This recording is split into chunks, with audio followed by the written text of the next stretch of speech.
All right, so in today's video, we're going to talk about some advice that one of my favorite mentors has given me throughout my life over the past couple years, and that is how people protect themselves from the downside. The most successful people protect themselves from the downside. And this is really interesting because the 47th law of power from Robert Greene's book, The 48 Laws of Power, there you go, is do not go past the mark you aim for. In victory, learn when to stop. Now, this is an interesting law because it's essentially saying, hey, when you shoot for a goal, achieve the goal and then stop. And so throughout my life, I've seen this play out both in my life personally, from advice that I've received, and in others, where arrogance, ego, and success can actually be the downfall of most people. And so the thing that I want to kind of highlight in this video is that most people achieve some sort of success but then ruin it on accident because of arrogance and ego. And so what I want to do is kind of point to a few examples that I've both learned about, heard about, and then my own life, and kind of give some practical advice to how we can kind of prevent this from happening to ourselves and be humble about the process. So the first one that I'm going to talk about is the advice that I've received from my mentor. So let's give a little bit of background about him. He grew up in the investment banking world, did some stuff in private equity, and has had a very long career in these very, very high pressure, very, very intelligent kind of circles of the finance industry. And through his career, he's seen tons of stuff, whether that's the 2008 housing crisis, some of the 2000 dot-com bubble, all sorts of information in these time periods that would really shape a person and how they think about markets and other stuff like that. And so the advice that he's always given me is that the most successful investors or the most successful people that he has ever met are the people that are constantly thinking about what could possibly go wrong in this situation. When the 2008 housing crisis was before that was starting, when every single person around the world was taking out loans and getting houses and multiple mortgages because that's kind of the environment. People were saying that the mortgage lending rates and all this stuff were totally safe. The AAA bonds, everything is fine. Him and some of his colleagues took the opposite approach of, maybe it's not fine. Like, there's too much optimism here. People are too excited about this. We need to protect ourselves from the downside that what if things are not as they seem? And so he's kind of taken this approach through everything. Even when we work together in today's day, we're always thinking about, hey, everything seems rosy, things are going well, but what could possibly go wrong here? What do we need to protect ourselves from? What are we not thinking about? And so this is a super, super fascinating mindset about how you approach investing and risk and success in general, because it always kind of keeps you on your toes, always keeps you thinking. And when you really achieve big success, you're always kind of protected from the downside. Now, what's interesting about this is this can often create, a little bit more conservatism in the way that you approach things. And I think that's super important because in the book, 48 Laws of Power, it's talking about how, successful kings are successful because they're able to do what they do over a long period of time. Whereas unsuccessful kings, they die, right? Like they do the thing that they do, they become successful, then arrogance and ego get in the way, and then they die. And so, yes, that king may have been successful, but he died early. He didn't get to achieve everything that he was kind of seeking out to do. And so the law kind of interestingly ties this all together and saying, set your goals, and when you achieve them, stop. That way that you're kind of protecting yourself from the potential downside of what happens when you don't have a plan and now you're just flying blind. Of course, it's good to then, achieve the goal that you want and then set another goal and kind of stay focused on it. But these are things that you don't need to per se broadcast. You don't need to boast about them or have a ton of ego with it. And you can kind of silently do your due diligence and do your work and ultimately come out on top. And so that's something that I constantly think about or am thinking about is, hey, if I'm pursuing something, what is the downside that this doesn't work in my favor? What do I need to be thoughtful about? What do I need to be conscious about as I'm kind of making decisions about this? And so it's really interesting because last night before I went to bed, I was listening to the Acquired podcast, which if you don't know about it, it's a fantastic podcast that kind of deep dives into the history of companies, mainly big tech companies in America. They've got some really interesting episodes about like Rolex and Google and Amazon and all this stuff. And they had Jamie Dimon on, who is the CEO of JP Morgan Chase, and he was, doing like a one-on-one interview with the hosts of Acquired.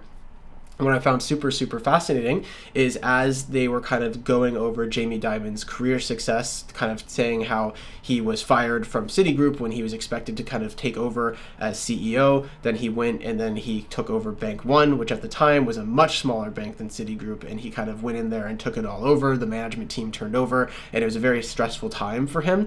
He was saying that the one thing that he kind of kept as a principle when he took over Bank One was to always protect himself from the downside. And so I'm listening to this podcast. I was like, oh, interesting. Jamie Dimon, a multi-billionaire who manages, tons of money across all over the world and is, running one of the most successful banks in human history. His thing that he said he kind of contributed to building that company was protecting himself from the downside. And so what was really fascinating about this is he was talking about how other banks were very risk on. They allowed risk in all of their credit lending and their loans to kind of permeate through the bank, which then ultimately made them realize higher upfront returns because, when they're taking on riskier clients, they can charge higher interest rates, all of this stuff. But with Bank One, he tried to really make sure that if they were, giving a bunch of risk, they were being very conservative about it, or they were charging a ton for the risk that they would be taking on that's more risky than their kind of default baseline, and that protected them through tons of financial hardship, from the early 2000s up until the way that JP Morgan Bank is run today. And so I found this very fascinating that here is, my mentor kind of describing this stuff. And by the way, he also interned at JP Morgan Chase. So I wonder if there's kind of a coincidence of these two things kind of playing together. But Jamie Dimon, arguably one of the most successful people in the world, is echoing the same advice about you have to be careful about your successes and make sure that you are always planning for the downside. And so here's where I've kind of seen this in my own life, where I've been humbled, pretty harshly. And, it's a good reminder that you should be very careful about celebrating success, especially openly. And so when I was about 16 or 17, I got my first taste of success in the Pokemon trading card game. I kind of started in Pokemon in 2015, 2014 as a very terrible Pokemon player. I was a local kid that was playing at leagues and I was just doing my thing. Luckily, I kind of met one of the better players in the game who kind of helped me become the, eventually 11th in North America ranked pro Pokemon player that I became prior to COVID. But I had my friend circle of, other people who were also not very good at Pokemon, and we were all kind of, trying to become successful at the game. And so over time, all of a sudden in 2017, I kind of had a string of successes in that, I was in this middle age bracket. I had gotten, top 32 at the national championships, then I got top 16 at the world championships. And then when I transitioned into the older age group, my first ever, Pokemon tournament where I was playing against adults, I ended up getting 16th out of, 800 something players. And so this went straight to my head. I'm not going to lie. I developed an ego. I would make little comments about your opinion doesn't matter because I'm better than you, or the kind of funny saying in the trading card game at the time was limitless check, which basically just means it's a website where it displays all your accomplishments, and so you could kind of condescendingly invalidate anyone's opinion if you had accomplishments in tournaments that other people didn't. And so as a young lad, this was me kind of really honing into the success that I had achieved, and frankly I was not experiencing a lot of success in the rest of my life. And so taking this win and then just really leaning into it. I had set a goal to become a pro Pokemon player, but I didn't stop at this. I leaned into this heavily and kind of used it a lot as something that made me feel really, really great and good about myself. And so I was traveling constantly. I had this friend group, and all of a sudden what I started to realize is I started losing friends because I was being an ass. I had achieved the thing that I wanted and I allowed it to go to my head, and then the pursuit of I achieved this thing and now I want more. I want to test with better people. I want to play better decks. My current friend group doesn't have the accomplishments that I do, and so I should keep going and try and find better people to play with, and basically just turn over my friend group. And so I lost a few friends because of this, and kind of regaining those friendships. In hindsight, I talked to them about this, and they were like, "Yeah, you kind of went through this period where no one wanted to be with you or talk to you because you developed this ego over your success, and you forgot where you came from, which is with all of us kind of testing and playing. We contributed to your success, and that was absolutely true. And so, how this ties into our story here is that was me celebrating success and feeling good about myself. But the result of this kind of early success is that I almost got rewarded a little bit too early, as in I actually didn't develop the skill set that I needed to kind of do this consistently. You could totally argue that the decks that I picked over this certain time frame were kind of perfect timing, and that I got lucky in some regards. And so over the next year, after this kind of hot streak of 3 tournament placements, I actually didn't have a single tournament accomplishment in like a major tournament setting. And so, this was a humbling experience, because all of a sudden I went from I'm on top of the world, I'm successful, I just like got rid of, all of my friends in pursuit of new friends to kind of make myself better. And the result of that is I got into circles that, frankly, they knew I was worse than them, and they treated me as such.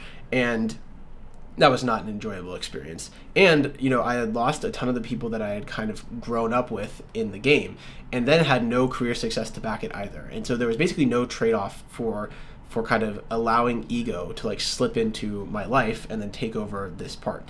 And so kind of by going back to the basics and thinking, all right, this was not the right approach. I need to, apologize and make up to these people, and then kind of rebuilding from the baseline, and then really putting in the work of, all right, my skill set obviously wasn't what it needed to be in order to kind of maintain this level of success. I'm going to put in more effort than I ever have. I'm going to, redevelop those friendships, and I'm going to try really hard to actually become successful. It was almost as if, when you achieve success, you could compare it to like paying rent. The success exists, and it's not like you're just given it. You still have to wake up the next day and then pay the rent of success. And so this is a great example of where I achieved something and then thought like all my worries were done, and then the result was the payment came due and I wasn't ready for it. And so I think this is a great way to kind of frame how we view success or achievement, is that set your goal, achieve the goal, and then set a new goal for how you can do this. Don't just flounder after you've achieved your baseline goal, because that, I think, is where ego and arrogance can kind of come in and derail everything. In investing, it can make you lose money. And, you see this time and time again as people, people buy cryptocurrencies or they buy stocks, all trying to chase this get-rich-quick scheme of like, oh, Bitcoin is going to the moon, or this stock is going to the moon, I'm going to pile in all my money. But if you do that and you didn't actually teach yourself anything about how to read financial statements or how to understand what the company is doing, then you're going to have no idea what it means when subsequent actions occur, or when you lose your money because the stock ends up going down. And so I think that's a great way to kind of tie everything together, in that this can play out in ego and arrogance, because say you went and invested in Bitcoin and you made $10,000 investing in Bitcoin, well, you're probably going to think you're pretty good at investing in Bitcoin. But if you then lost that $10,000 the next day, you wouldn't have learned anything through that process. Like, you don't understand per se what it is about Bitcoin that makes it valuable, or a stock per se. And so this was something super interesting that I've heard Jeff Bezos say several times, which is, if you felt like super smart buying the stock and it went up, then you have to feel like equally as dumb when the stock goes down. And just because you need to learn about the company and think long term about these certain things when you're trying to invest. And so this short-term game doesn't really teach you anything. And so that's kind of a great way to think about, how do you protect yourself from the downside? How do you really, if you're going to do something, put in the effort and put in the work? And things like long-term investing end up paying off. And so as you hear hype and noise about picking this stock and doing that thing, or like people chasing these fads, oftentimes it's really the deep work and self-discipline and kind of staying humble about the topic that ends up resulting in success. And so for that reason, make sure that your wins don't define you. It's the work and effort that you put into the things behind the work that define you, and to stay humble and not allow arrogance to kind of take over the things that make you successful. So with that, I hope you all enjoyed. And if you haven't seen the video on my 200-pound weight loss journey, you're going to want to check it out. I'll see you on the next video.